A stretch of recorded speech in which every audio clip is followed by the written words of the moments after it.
building blocks, so all Flash stuff's gone away. It's been built to be extensible. There's been some tech and... Let's do some editing. Joining us on the show today are two people who probably need no introduction, but we're going to do it anyway. Founder and CEO, Mr. Chris Roberts. Hello, everyone. How you doing? And Squadron 42 game director, Mr. Richard Tyrer. Hello, how's it going? Are we going to talk a little bit about Squadron 42? Is that what we're doing right now? There's a huge amount of work that we're doing on Squadron that is going to make a massive difference to Star Citizen, the PU, and we wanted maybe to talk about some of the things that we're doing, because I know a lot of people say, well, everyone's working on Squadron, no one's working on the PU, and that's not really true, because a huge amount of the core gameplay that we're working on Squadron is specifically being built not just for Squadron, but to benefit the PU, and we're just doing it in sort of the test kitchen of Squadron to allow us to really, polish and make sure the features work well without having to be caught up in the sort of quarterly release cycle that you have on the PU, because we were finding it was hard for us to really finish the features out. We'd get a tier 0 out, and then it would just sort of sit around for a while because everyone was rushing on to the next set of features they wanted to do. And for Squadron, obviously, it's shipping as a final polished AAA title, so everything needs to be really put together, working really well, and playing great. And so we're trying in the setup that we're doing now to do that for the features that we've identified that we need to make sure works really well for Squadron, but also will play across into the PU. Well, when I worked on the PU, it wasn't really the PU or Squadron. It was always, we were working on features that pushed for both projects. So the focus when we were on the PU, or when we were more PU focused, was that we would make sure that we were getting features up and running, developed to the specifications that we needed them to work in a multiplayer environment, and then getting them out into the audience's hands, on quarterly releases.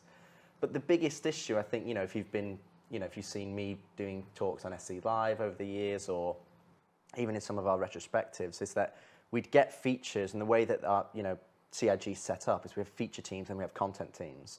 So what would happen is we'd develop a feature and then we'd push it to the live audience to get feedback around that feature, but there would almost be a lag with the importance of that feature and turning that from a singular thing into an experience, a gameplay experience that you'd go and enjoy and play as a part of a fun game.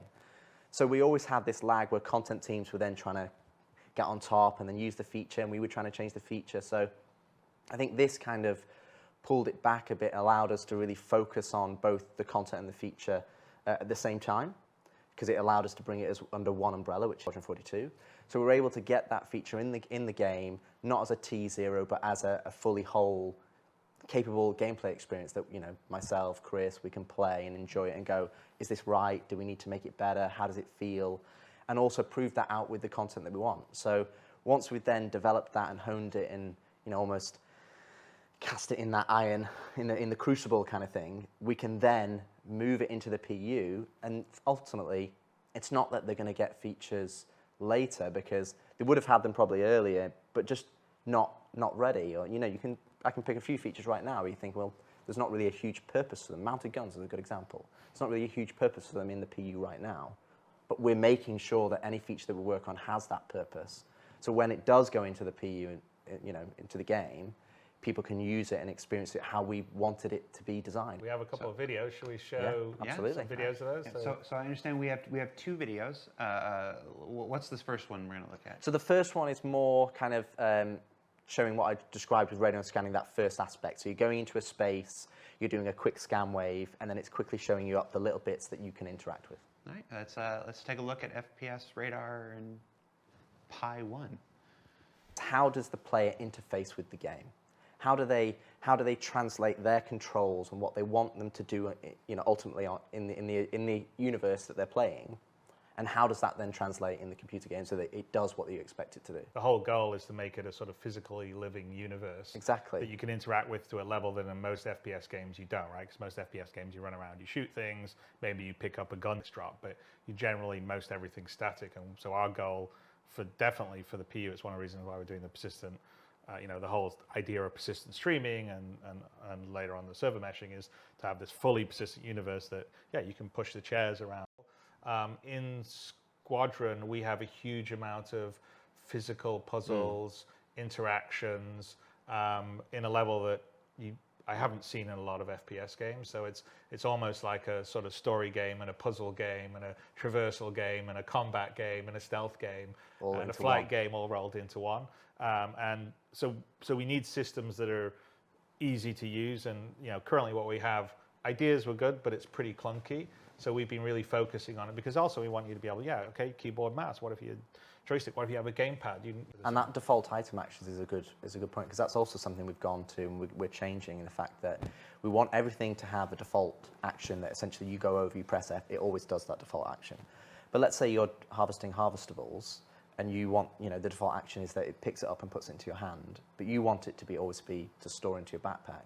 You'll actually be able to go in there, right click on the item, when you're in interact mode, bring up the wheel, or like Chris says, hold F and just it will bring up the wheel. And that will replace that list that we have currently right now. And you'll actually be able to remap that in the game, like 3 clicks, and you go, I don't want it to be pick up into my hand. I want it to go straight into my backpack, because that's what you're doing right there. So then you can go and have it, it allows us to give the interaction system how we want it to be by default, but then it puts the onus on the player. If they want it to go, they want a weapon to always go to their backpack because they're happy with the weapons they've already got and they're going looting, they just want it all to be store, they can do that out of the gate so it doesn't always go into their hands. And they have that customizability to be able to interact with the environment and the objects that they're looking at. We have a second video. So what you're seeing here is that he's going to do a scan wave in a moment. Essentially what you'll see is that it's now penetrating through the walls, and now you can start to see the slavers that are in this environment. Now these slavers don't necessarily have a radar scanner, so they're not able to pick you up. So what will happen is when you do a scan wave or a charged scan wave, your signatures will basically skyrocket. So that's what will give you away to other people. So in the PvP environment, you're only getting, it's a big risk. If you want to do it, but you're giving away your location. So if you're willing to do that, then so be it. But in a more of a PvE environment, what we're going to do is we're going to have tailored. Some enemies will have radar scanning and some won't. So if they do, then they'll be like, hey, I've just been pinged, and they'll get your location and then they'll go and investigate. So what you're seeing here, on that video is kind of a more wider, broader area and seeing through the walls, whereas the first one is kind of a more limited scope. And you can, it's up to the player to choose which one they want to do. The first one is really more about just, we want to encourage the player to go into an environment and go, okay, cool, I'm in this room. What things do I have to interact with? And then the second one is more of a wide escape, like Chris said. When we're playing our stealth levels, you need to have kind of a good understanding of where they are, and it's only temporary. And you will have a cooldown on that charge scan wave, so you're not just going to be able to spam it there forever. It's like you get a temporary picture, and you go, cool, I've got a good snapshot. Now I'm going to make my move and go forward. Ledges and ladders. Everybody knows the struggles of elevators in the persistent universe, but that's not the only way to traverse the universe to get around and stuff. I understand that you guys have made a number of improvements to mantling over ledges and how to use ladders. I mean, Legend and Ladders is kind of the best game I ever played. It's like a board game. Yeah, exactly, absolutely. It's kind of two features that we're focusing on. But I mean, as Chris said, in terms of squadron development, we're looking at improving the entirety of the traversal experience. How does the player move, and just from general locomotion and how that feels, and then in terms of the traversal moves, so vaulting, mantling, ladders, and so on and so forth. So one of the 2 areas that we've identified that we wanted to push for was for ledges, which is we wanted you to be able to, I've slightly misjudged my jump because I'm in first person, I can't see my feet. And it's, it's kind of frustrating. You're like, it's just right there. If this was real life, I'd just put my hands out and grab it, right? So that's the first part, that we can actually grab onto ledges now that you're falling past, so that you can actually then pull yourself up. We got details to come, like, for instance, if you jump and you just make it, you're going to, catch your balance and do that sort of stuff. So that's not in here, but that's sort of the details, the finesse that we're adding to really have that sense of you in first person, feeling your body and your inertia when you're going up and down on it. I mean, if you cut out to the third person when you see some of the stuff, you sort of see some of it even in the blockout animations, but there'll be much more in the final version. But we probably should run the video if we can. All right, ladders. So obviously this, as you can see, this is final art. Absolutely. So this is taken directly from Squadron 42. No, it's obviously a test map. But you can see here that as Chris said, the level of inertia is still block out phase, but you can see that we're actually starting to get that you can grab on, you can go straight into a mantle or a vault, you can go straight into the pull-ups. And the thing is that what you're seeing here is, while this is just an test map, a lot of these are providing design ethos to then feed into the PU.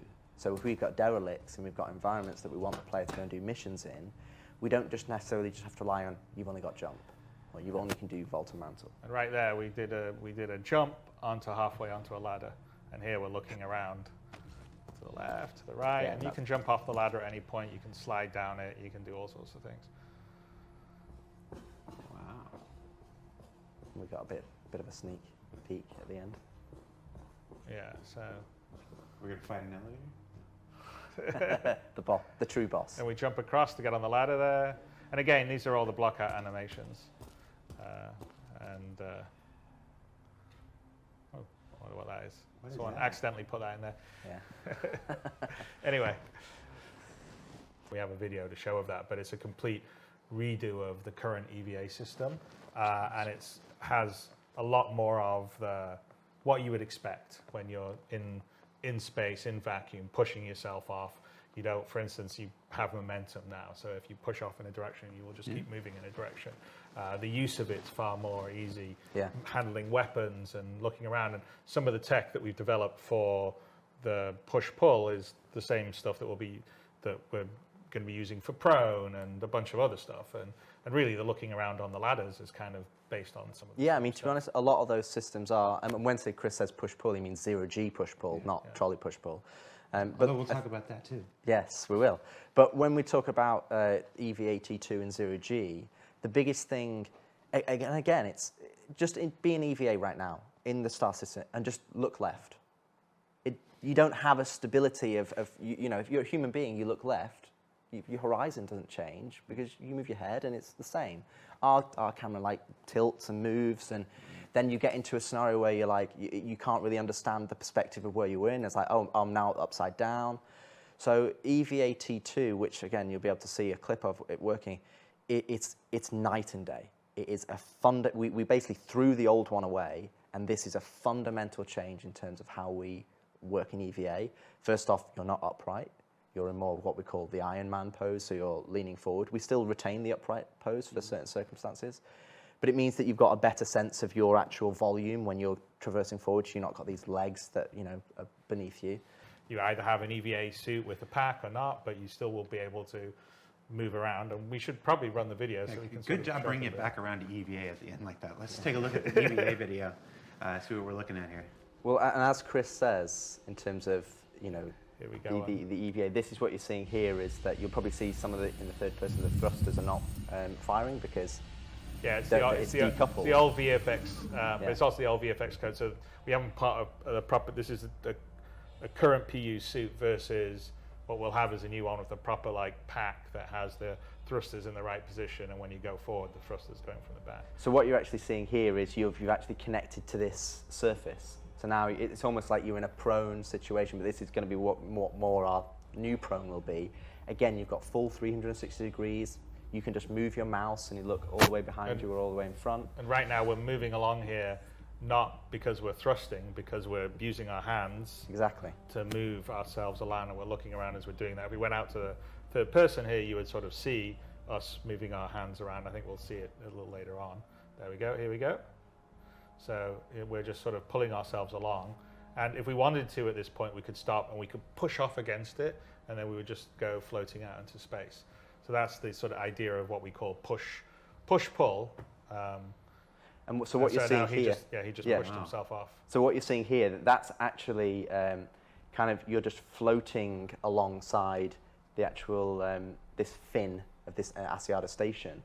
And this is actually keeping you in this orbit. And then if you did, and that's just, you just push forward and go, where you can actually jump off into space. But then this becomes one of the, if you look at physical traversal, where you've got jumping and mantling and vaulting, this is where we have 0G push-pull. We have the tractor beam that kind of pulls you around in EVA. And then we have your EVA pack, which is limited by your resource of EVA fuel.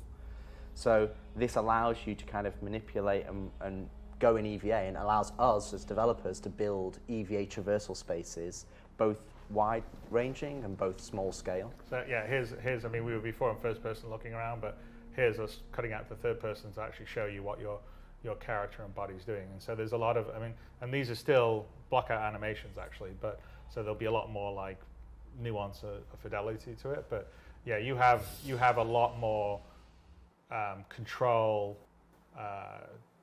directional sense, ability to look around, ability to stop yourself. So I think, in this one, we're going to come up close to the glass above it. Yes. And you're actually going to see us, like if you fly into something, you sort of arrest yourself, again, block out animation, but you're going to, as we get down close to it, I think we're going to come down, you'll see as our character comes down here, our player comes down here, put our hands out to brace ourselves to stop ourselves on the glass here. So all of that's like systemic.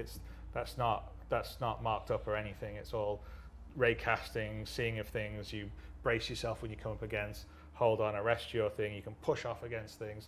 So we've spent a fair amount of time and engineering on all this, but it's not just for Squadron. It's going to be, it's obviously useful in some of the environments of Squadron. This is one of them, obviously, the acid aerospatial. You're going to look down on the slavers that you saw in the earlier scan. But the use of this in the PU is going to be massive.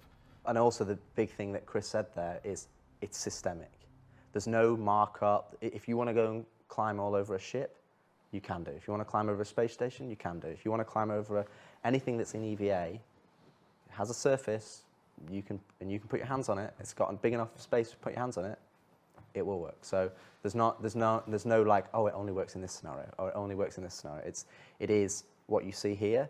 And then as what we've not been able to show today, which is do have working or partially working, is that when you go into very tight environments, if there are handholds, you will be able to grab onto that handhold, or whether it's a terminal or whether it's a hatch to get into a ship, you'll grab onto the handhold, and then instead of putting your hands out and landing, you'll grab on, and then you go, cool, I can use the terminal, or I can look around. And again, you're not locked in. You can look all 360 degrees. You'll switch hands as you look around, and you can get a sense of, okay, where do I want to go next? I want to go over there, cool, or I want to go through this door. And it works in tight environments, wide-scale environments.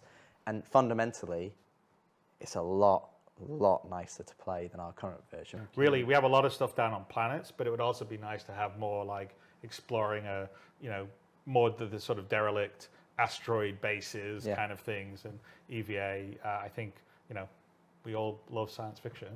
We always had this design for our like bigger cargo containers, right? Ones that you can't just pick up yourself. We originally had this design where there was sort of a gravlev system where you stuck in this thing, and the gravlev, it would come up, and then now you can push around a huge container. And we're moving for physicalized cargo. It's going to be in 318. I think Tony's trying to squeeze a few things in. We'll see if he manages to get everything in. But this isn't necessarily going to be in 318, but it will come in probably not too far in the near future. But this allows you to not just have your little tractor beam and pick up something and move it around, but okay, let's have a bigger container. And what happens if you turn it on, up it goes, and then you just push it into your cargo hold, turn it off, locks into the cargo grid. Let's play the video. So, see the video. Let's say the video there, and we've hyped this up now. Hover trailers are the most amazing thing in the world. Yeah. Here we go. So you can see here, this is actually a slaver pod. So it closes down. It's on the floor. We're going to activate it. Levitates up now. Gravlev's on. You get hold of it. Bam. And by the way, the new interaction system's not working in this demo here. This is a separate build. But we're, as you can see, it's getting pushed over bulkheads. But this is essentially a really big improvement for us, because we want physical cargo, and we want physical cargo to be a big deal in the PU, that you have to move that cargo, you have to make decisions on how long it's going to take to load it up, not just buy it from a kiosk and it appear in your ship. So this gives us the ability to do that, and like Chris says, move much larger things than what you'd normally be able to push as a human being. Yeah, I mean, this happens to be just a slaver pod, but obviously you'd be pushing, as long as it's gravlev equipped and has the sort of hover device, then like I said, you could have large shipping containers and stuff like that. And this is all underpinned by our gravlec technology, so the same you know, if it, as a dragonfly, or eventually you'll be hopefully be able to move much larger ships if you need to rearrange them, or you know, when you're moving things around on your homestead or whatever we do eventually. And we've actually had this working on a planet, so you can just push this over planet terrain. You don't let go. You stay stable, because it doesn't actually undulate unless there's something actually physically touching it. So it allows it to be much more stable. And what we want to do for your cargo loading is that we'll use a system similar to the cargo grid that you'll be able to snap things on top of it. So if you have a flat platform, you'll be able to snap cargo boxes onto it so they won't fall off. Then you'll be able to, you know, reliably move them without frustration. And again, you can see some of our design ethos coming through is that we're trying to remove the barrier to entry. We're trying to remove the control mechanism, the things that frustrate you as you play the game, and kind of make that a lot simpler. I see this and all I can think about is Spock and the photon torpedo tube. That's true. Yeah. Very cool. So so we've talked about a number of things now that are related to the player, to the first person and stuff like this. And we got a couple more we're going to come back to later. But let's move up into spaceships. Yep. Because spaceships are a big part of the experience. Our heroes. We just had earlier in the day, we had our flight experience a segment where they talked about master modes and quantum boosts and stuff like this. But at a higher level and stuff, let's talk about how the flight experience is changing a bit through the work in Squadron 42, and anything you want to share with us on that. I think the biggest thing for me, and I think it's what Chris and I have talked about, is we want to make sure that you've got the information that you need, but also we want to basically make sure that you're using the tools that we provide. Because what's happening right now is that everybody's just reliant on the HUD, because the HUD has everything on there. But you've got MFDs, you've got a cockpit radar. You know, they're there for a reason.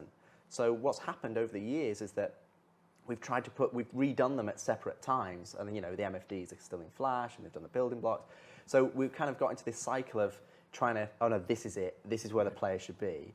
And what we want to do is we go back to kind of what Chris's original vision in terms of, well, there's an in-cockpit radar, you should use that. There's in-cockpit MFDs, you should use those. Okay, now I'm in this specific combat mode. Okay, they're cast, so I can see that information. But the radar doesn't become redundant. That should be what the noise is on. That's where all the information should be. Okay, I should be able to go in there and select targets. That information should be clean and delivered to me.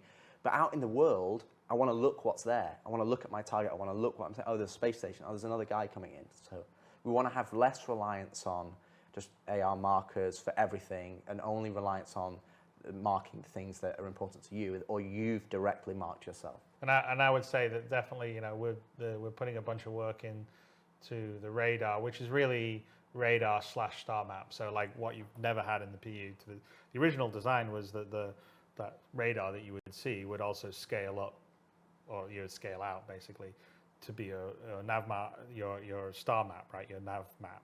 And what happened when we were getting the first iteration of the PU out, the baby PU, we're like, we didn't get that working yet, so we just said, well, we'll use your mobiGlas version, and we're still using the mobiGlas version all these years later, and it's still mostly the code that was done all those years ago.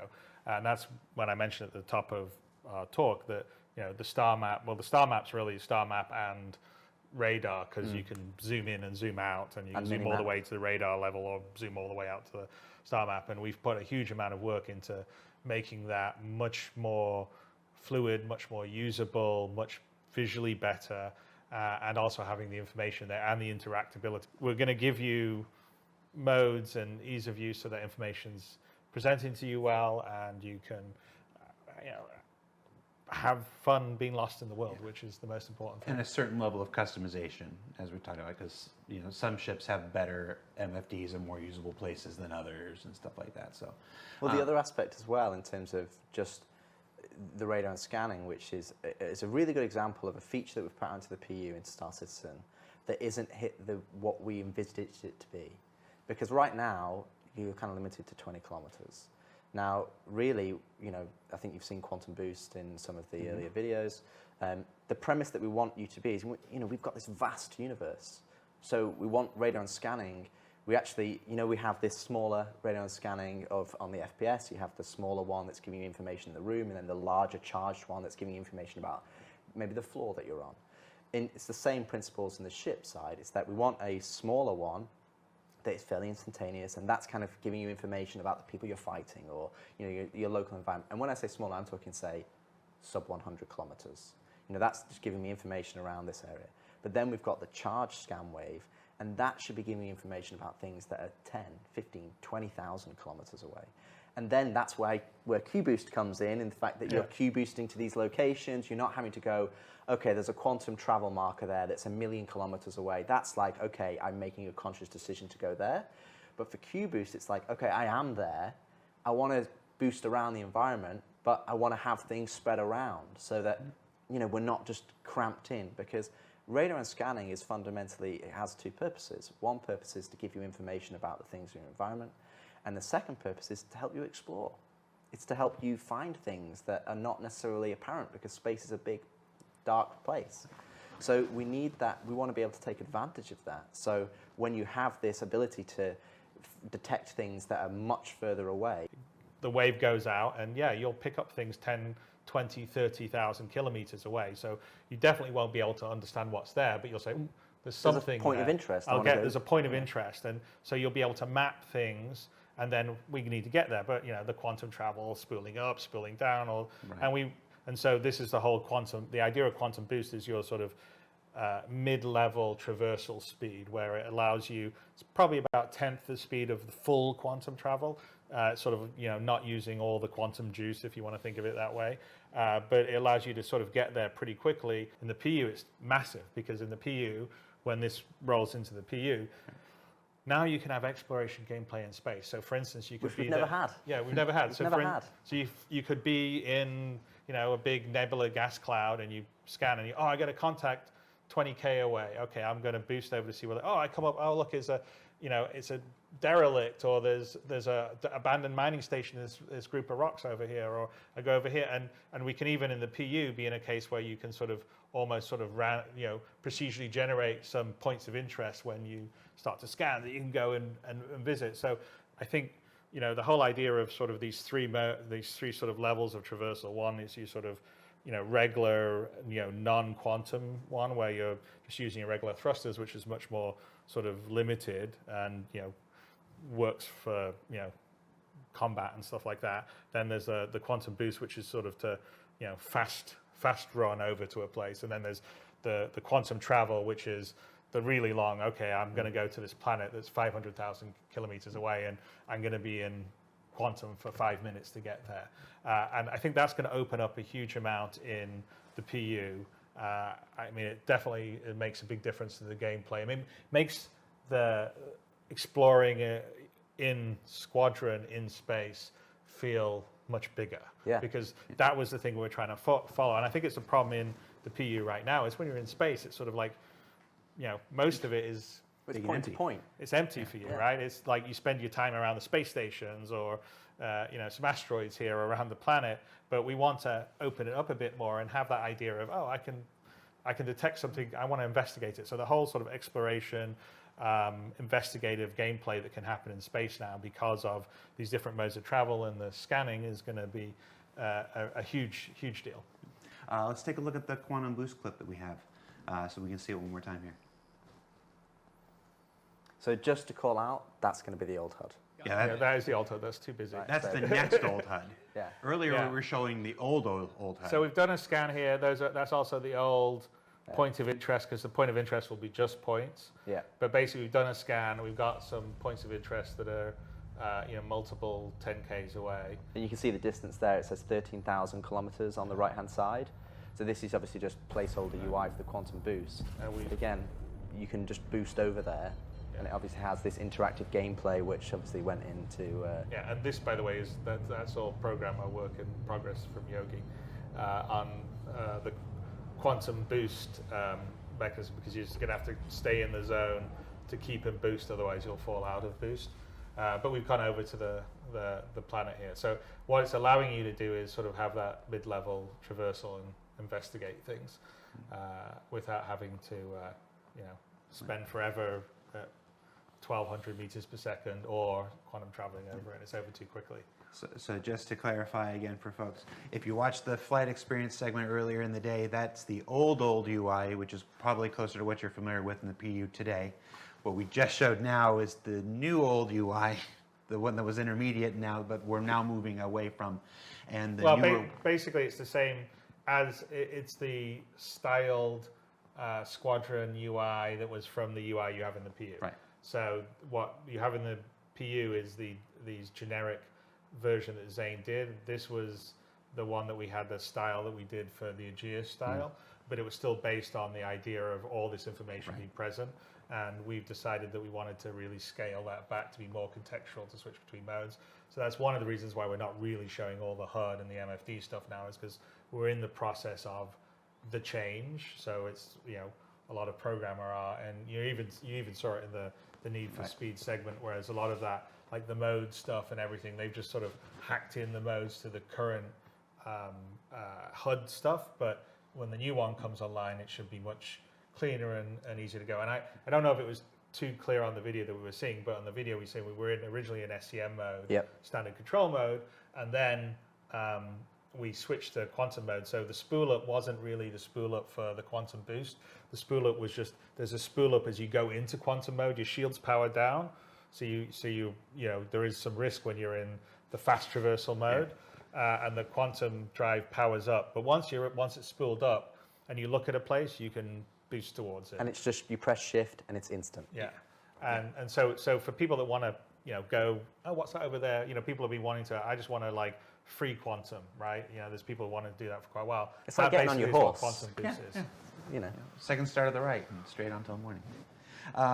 So we've been talking about these flight experience stuff, the ship-related stuff, the new UI stuff, the contextual changes and everything. We'll obviously show those as we get closer to being ready to show those. We talked a little bit about the star map. Again, not quite ready to show today's stuff. As far as those mapping things and getting around stuff, there's also the mini-map. There's also the mini-map, which has always been this promise of being able to find your way through either a really large ship or a space station or stuff like that.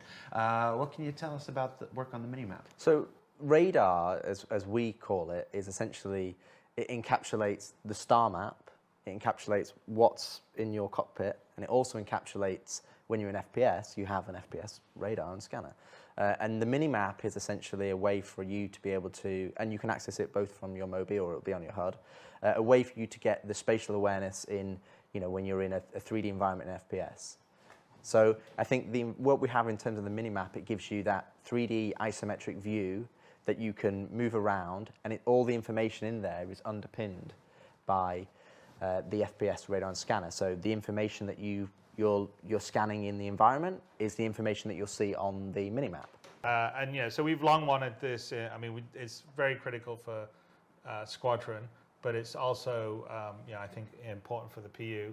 And the concept is that some of the maps are sort of readily available. You just walk into a city, and the terminal auto connects to your Mobi or whatever, and you get the map downloaded. And some of them you may have to explore something, and then as you explore it, you map it. So what we have is we have some footage here, which is showing how the visuals, the mini map, in terms of sort of an isometric render in the engine, in the UI, that will essentially become your mini map. But you'll have a more sort of reduced version with you in the middle as you're moving around. But if we run it, you'll see kind of what the tech is. So first, this is in the editor, but it's essentially what it does is it's taking our existing layouts, levels, ships, so we don't have to build this custom, but it's a way of applying certain shaders and marking up certain objects to be displayed, like the floor gets displayed but the walls don't. So we can just take the existing geometry you already have streamed in that you're walking around already, and then use it to be rendered for our mini-map. So this is essentially in the engine, using the Idris ship itself and the various parts of its interior to create the mini-map without any special. This doesn't have any specific custom like UI art for it, other than some of the like level things that say ground level or whatever. It's one of the advantages of having high detailed ships, Yeah. because the environment's already in a good state to show straight out the gate.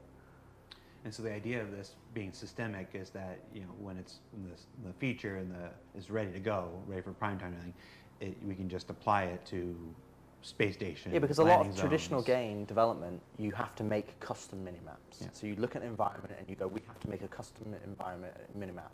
So if we want to support lots, tens, hundreds, and thousands of locations, especially for the PU. and We absolutely have to, for the PU, it's just not viable. So we wanted to come up with a solution that we can use, with minimal effort on the side of content creation, but gives us all of the information that we want. And this minimap is not just, oh, that's where I am. It can show you objectives, it can show you other people, it can show you information about those things. And again, it's all underpinned by the radar and scanner. So when we call it the minimap, this is just a kind of how you view your radar information in FPS. And your radar and scanner gives you so much more information than just, oh, that's the name of the door. It tells you what's the state, does it have power, can I hack it? If it's a person, what's their active status, are they injured? So if you're coming into here and going, I'm trying to do a medical mission, I've got a marker, I can go, cool, I can get a scan of the local lie of the area and go, right, this person's injured. Oh, his body's injured too. Oh, he's got a tier 1 injury. I'm going to go and help him before he bleeds out because I can see his health. And you'll be able to see that via this information.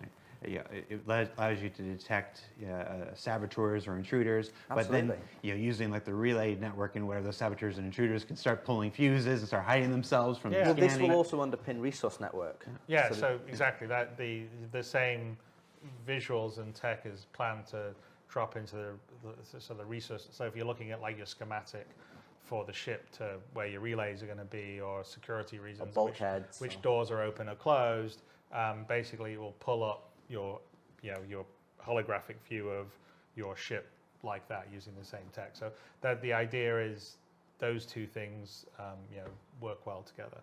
All right, so we've been talking about the FPS stuff, the stuff that affects the player specifically, and we're going to touch a few more of those things before we leave today. We've moved up into space and talked about our flight experience and the scanning and the mini-map and stuff. Now, from ourselves and our ships, let's talk about our enemies, our opponents, the entities we're going to encounter, and talk about some of the AI improvements that have been coming because of work on Squadron. What can you tell us? We can show the clip we've got those poor Atmo East Force guys waiting to do their race. So let's look at some videos. Yeah. So what I'd suggest, I think, we'd probably show the investigation. So we've actually got it as 2 videos. So there's the investigation in the test map, and what you're seeing here, in some respects, you might think that this is scripted, that this is something that we just put on a track. This is purely systemic. So if we captured this 20 different times, it would be 20. It would play out 20 different ways. So those individual there is going away to hide behind that orangey boxy, whatever we want to call that color. So that's the player. He's going to go. This is essentially a standard for the player. The other 2 AI are searching for him at the moment. The white spheres you see are basically hiding or cover spots. And so as AI, this is a sort of debug mode, as the AI goes around and they search, the spheres go away, indicating that, okay, they've checked that place, so no one's actually there hiding out in cover. So, and they're both kind of working together. So their logic is they need to clear these rooms first, and then once the rooms are cleared, they can sort of go on. So they share this information. So as they're clearing the cover points, and the cover points are basically all the nooks and crannies in the room, they're clearing the cover points and they're sharing together. So you'd see here that they're going, okay, this guy's coming in and go, okay, there's an open vent. Again, this is systemic. He's just coming to investigate this vent, but he's not cleared this entire room yet, so he's not going to progress. And he's just going to go and check the rest of the room alongside his buddy. And once they've then cleared it, they'll then progress. But again, here would be, you'd hear them talking to each other. I've not found him yet. Where is he? And again, we've got vents in here. He's checking another vent there. Yeah, so we also have other usables. So it might be, there's something you can hide in, or they're going through systemically, checking the usables, checking the cover points. And you can see there's only a few balls left now. The ones at the bottom right, and then the ones at the back that he's clearing. And then one of these enemies will then go, okay, we've checked everything in here. I'm now going to progress to the next space because that's where, they're not in here. I think they're going to go this way. So you've come back, there's only one set of One's left. He's going to check it. He's going to come through here. Cleared those, so now he's coming around here. And Fire away! And what you're seeing here with the bar, which starts off, is something that we've added for the perception. So they start off in green, and then it goes to yellow, then amber, then red. So once it goes to red, that's into full combat. But the previous states are kind of levels of, they go up based on levels of different perception. So a green they just might have seen you. That's the equivalent of going, huh? You know, did I see something? No. and by the way, in the game, you don't see that. That's our No, debug. that's our debug. That's just indicating the level, and the level in the game would be. But we'll have audio and visual exactly. representation for those levels. So the initial green one would just be like a head turn, maybe a verbal cue. Then you're getting into the yellow and amber. That's where they're turning to face the noise and going, I think I'm going to go check it out. And then, maybe they'll walk over there to investigate. Or if there's two of them, one of them would go, hey, you go check it out. And then he goes and checks it out. And then we have obviously the red, where it's like, there's a definite threat here. And once they've been threatened, like in most games, what happens is if you wait a long enough time, they will then de-escalate to the green. And it's like their minds have been, it's like MIB, they flash through memory, it's gone. In our game, what they do is they go to a threatened state. And in that threatened state, they'll still do their social activities and their functions, but they're more perceptive. So as soon as they see it, like, he's there again, they'll get into it. So it makes a difference that if you've gone loud at the start and then tried to hide, you can't just go, oh no, they'll forget about me. It has memory, and that will be the case in the PU as it is in Squadron. So, and so that was on a test map. Yes. We do have an example of it working. Yep. So in I'll real map. roll the clip. Let's take a look at the real deal. So here's in Asiado in the decommissioned area. You can see the two AI in the distance catch you. And then this is kind of just a representation of it doing the same thing in a real environment. But obviously we wanted to show you the kind of the thing behind the curtain. What are they actually doing? They're checking cover points. They're checking the usables that are there. And then, in a lot of the cases when we actually captured this video, if we actually failed because they pincered the player and they actually found you before we were able to show you, what was happening. So it's really good to see how this transition from social into combat so that you can actually play through the game. Better check that out. So here he's checking a usable, which we've set up where he's just kind of like looking and checking, okay, is there anything there? Nothing there. And again, he's sharing that information with his buddy. So if you've got 2, 3, 4 AI that are searching, then obviously they're sharing and talking to each other and letting them know that nobody's found you.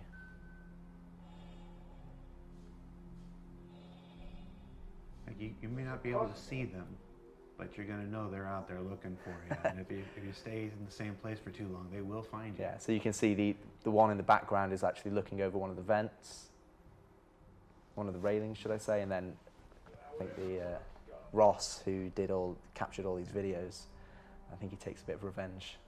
And again, not scripted. It's systemic. They understand all the hiding places. This is their station. They understand the hiding places. They understand where to look, and they just go through. So you can drop these enemies in any environment, and they will play out like this. But obviously, the choices that they make at runtime will be different. Wow. And this is where we have to make sure that the AI that we're working on, even though we're working on it in Squadron, it has to work for the entirety of Star Citizen in all the different environments, in all the different scenarios that you're put in. So it's a major improvement. So that's hiding from the AI, but let's look at some of the combat tactics now. So let's do combat tactics 1. So again, what you're seeing here is in a test map. We wanted to just kind of show you a bird's eye view. So we've just turned God mode on so you can see it. And you can see the labels here. So we've got the defenders that kind of push to cover points. Then we've got the pusher who's kind of pushing towards you. And then we've got the strafer who is kind of like taking more of a wider angle. Now, there are some similarities between all of the behaviors, but it depends on what happens. So whether they go to cover, a pusher, for example, can still go from cover to cover. A defender can still go to cover. So it's not like you've got these binary choices. It's about weighting the different choices throughout the behavior so that the AI provides something different, but also applies pressure to you as a player so that you're having to react to the AI. Right now, our current AI, you basically get the jump on them, and you can just take them all out. But in reality, what we want is we want you to react to the AI because they're pushing you and challenging you. And we want that challenge to be fair so that you feel like you've made the mistake when you eventually, or if you do, get taken out. I want to get some of that God mode. And then we have one more video showing the tactics Yes. situation. Let's take a look at that. So this is just a short version but again, it's the same AI that have been dropped in, and they roll the dice for, they don't always become defenders or always become pushers or strafers. It can be random every time, so the combat experience is different. Oh. So you might all be pushers and they might all be defenders, but the way it works is if one of them rolls a defender, then the weight for them to roll another defender is lower. So essentially here you can see here that he's getting tagged a lot just because we want to show you the behaviors themselves rather than get taken out. So he's being a bit more aggressive than you probably would be able to. That's going to make the eventual speed runs a lot harder because they're not just Goombas that do the same thing every time. You can't memorize the patterns. And the other thing you might have noticed as well is that we're starting to have traversal opportunities for the AI. So they're not always just on the base nav. They can mantle over, in fact, I'm not sure we crouch, mantle, climb ladders. They can jump over railings and push you, or they can climb up onto things and shoot down on you. They can use ladders, they can do all sorts of stuff. So we're putting a fair amount of work into AI traversal so they sort of understand the environment and how to traverse over it other than just flat ground. And of course, on some of that, I think you saw some of that, he didn't get hit right away. Some of the early shots missed and then they hit him. That's kind of what Rich was talking about earlier. Because, like Rich says, it's very easy to make AI aim perfectly all the time because they know exactly where you are. Yeah. They've got all the numbers, but that's not any fun. So the fun is making him feel real, like you're playing against another real player or a human. All right, well, we are just about out of time. I think we got 2 more talking points we want to cover before we let you go. Let's start with one that might be surprising to some. Most people maybe not, they won't know about it. We haven't done a lot of talking about it in the past. Skills. There's what can you tell us about skills in Squadron 42?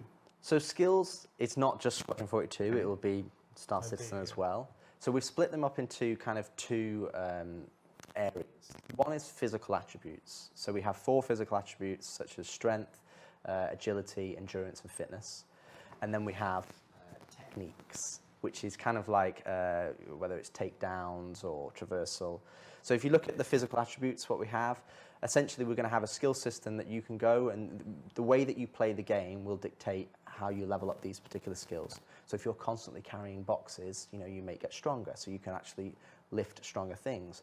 But getting stronger doesn't just allow you to lift heavier boxes, but it also means that your equip load that you can carry in your inventory is higher.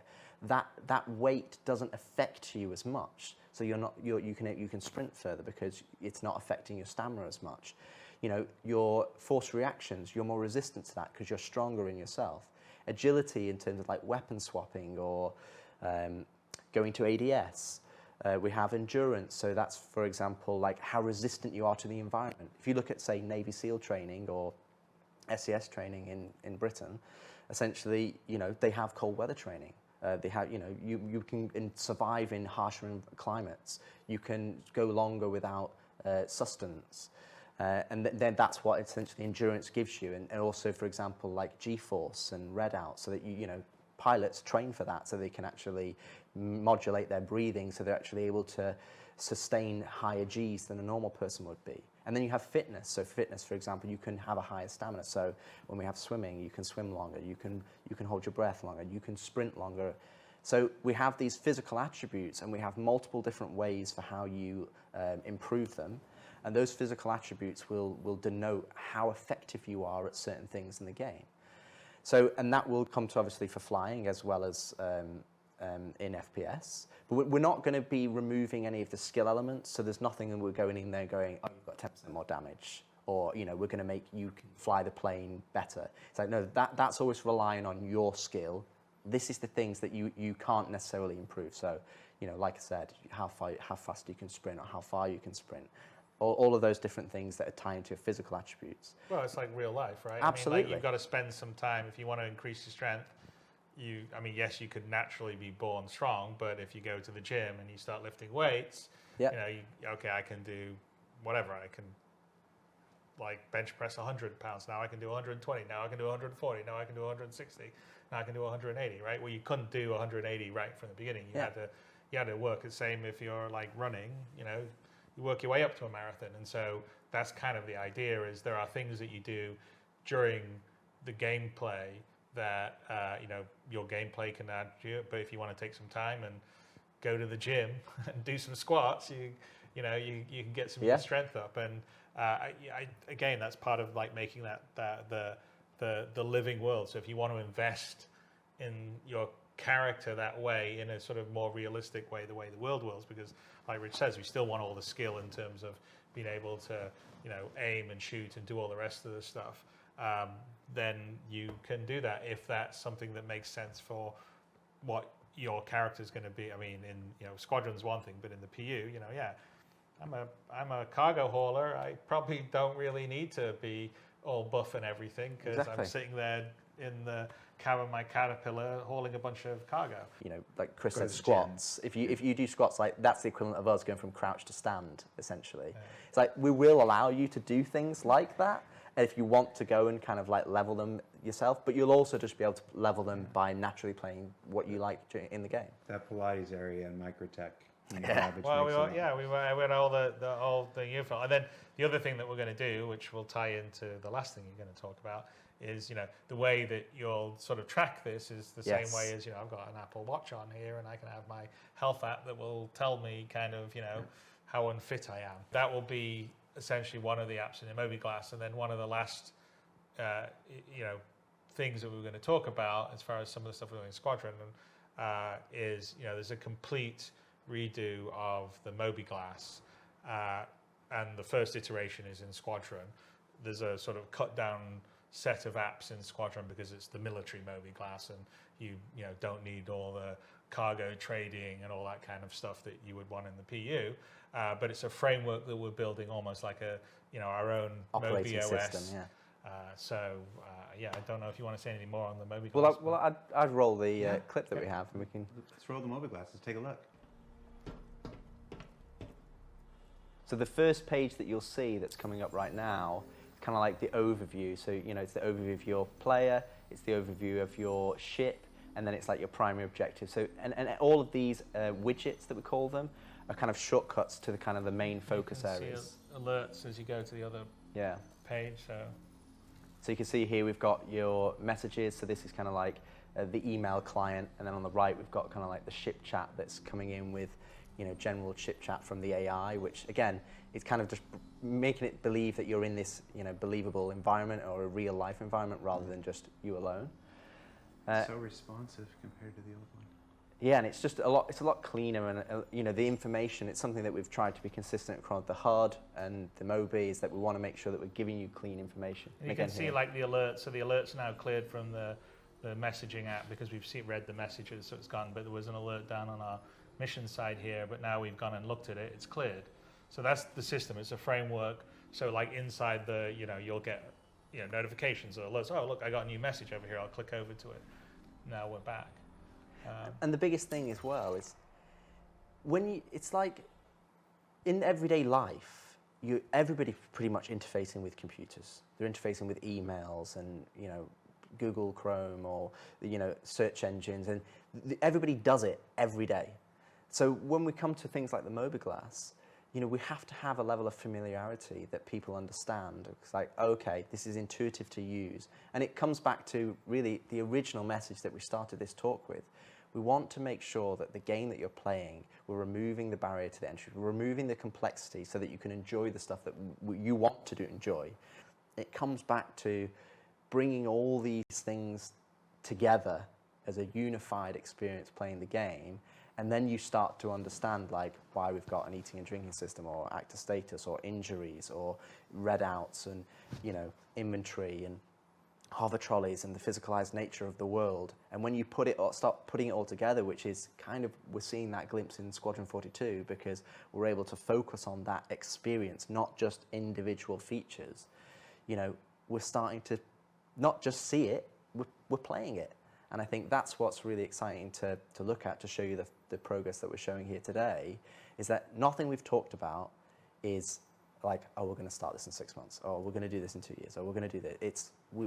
A lot of it we've already done, and we're in the position where we can go in there and play it and understand it and go, okay, let's tweak this, and let's start building on top of it of systems that we're really, you know, confident in, technically and from a design point of view, so that we can build on top. And we've got a very clear idea how they can scale in Star Citizen, because we've got the mini environment of Squadron, like the test bed of proving it out. And I think it's going to be a real benefit to the PU for when we push these features over, because also for the developers who are just specifically PU content, they've got an example of how to use these systems, and they understand how you know, other developers have already gone through the mix of putting it into the game, and now they go, cool, there's documentation, I know how to go to it. Yeah, I mean, I think that's a big thing, because, you know, as building the feature with the content means that, okay, you're doing the, you know, some of the traversal stuff we talked about. Well, here's where you're using it in Squadron, and here's how we use these different physical elements to make an interesting game experience. You know, I mean, there's a lot more going on. Team that's now going, oh, we want to do 10 of those or 100 of those, has good examples of how to use it, rather than here's a feature, you figure it out. Because again, that was a lot of things that went in with that. You know, it's like trolleys, as we use an example, or the mounted guns are just features that didn't really have gameplay or use associated with them. So, you know, I mean, there's a lot more going on in Squadron than just this, but we thought this is just a snapshot. It would be very good to talk about some of the core gameplay things that we're working on, because we know that people are saying, hey, we'd like these to be better, or this to be easier to use, or smoother, or more responsive, and that's absolutely, we know, and we're working on, and the plan is it's definitely going to be in the PU as well as Squadron, and Squadron is working on the PU too, everybody. All right, so that was our version of a short conversation about Squadron 42 and the benefits to the persistent universe. Before we let you go and get on to wrapping up our full day of activities, Chris, any final words you want to share with the Star Citizen community about Squadron 42, it's the co-development of 2 projects, how it'll affect Star Citizen? What do you got? Well, I mean, I'd say that it's incredibly challenging trying to have develop 2 games side by side, also while you're building the tech as well.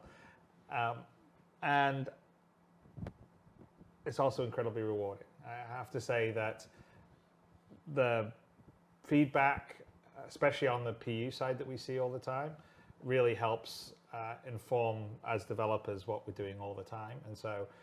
And it informs what we do on the Squadron 42 side too, in terms of some of the base mechanics, some of the areas that we go, okay, well, you know, we want to work on this thing and improve it. It's all the stuff we've really talked about this time. But, you know, for me, it's an incredible privilege to be building something of the level of ambition that we're doing on both Squadron but also Star Citizen. Because, you know, ultimately, I think that Star Citizen itself, in terms of an experience, in terms of how you can seamlessly go from sitting inside your ship, looking at your interior here, look at this constellation Phoenix, and walking outside onto a planet and looking at the foliage and the trees and seeing them out in the distance and walking over and being able to actually go there rather than it just be a background that you can never reach. You know, the scope and scale, the sense of being able to go anywhere, do anything, that is something that most game engines and games generally just can't do and don't do. You know, they're limited to more limited spaces, and you know, we're utilizing in Squadron to give you a sort of single player experience that sort of feels like you're, you know, in a huge play environment and system that you traverse around. I mean, we talked about, you know, the various types of quantum travel you're using and all the different down to the detail mechanics of picking up something off a desk and moving it over, and being able to build a system that can do that for the detail and fidelity that we're telling a really rich story in Squadron, but also a huge universe that you can exist in as a sandbox for everyone who a player is a complete, I mean, from a developer's standpoint, it's a dream. I mean, it's a dream I've had, my whole life. Being able to do it because we're supported by the community out there is something I'm always eternally grateful for. And, it's the best job in the world. So as much as it can be difficult sometimes, as much as it can be frustrating when you see everyone bitching about something or something's not working, or, what kind of idiot did this, or which, doesn't this person know how to run a project and all the rest of the stuff. It's still the best job in the world. Rich, you want to try to follow that? So the only one thing I would say is that even though we are focused on Squadron 42, we still read all of the feedback in Spectrum, online, the comments or Reddit. So a lot of that feedback that's been come to the game over the years, we've taken that on board, and we're starting to execute on that feedback with some of the systems that are not as forefront in people's minds, such as like the interaction system and how you interface with the game and controls and the action queuing and traversal. And I think the biggest takeaway for me when we start to look at all these features is that don't think of it as feature. We're making the game. And then, of course, the only thing I want to add is that everything you've seen here today is work in progress. We've removed some of the locations and aspects where you've seen them to protect for spoilers and story elements of the game. But all this stuff is coming to the persistent universe at one point. The stuff we've been able to show you, the stuff we haven't been able to show you today. And if you were surprised by the skills part in particular, like we just kind of snuck that in there before the Moby-Glass, rest assured we will be following up on the skills conversation with visuals and a more in-depth discussion of how that'll work and how you'll interact with that and stuff as we get closer to being able to do so.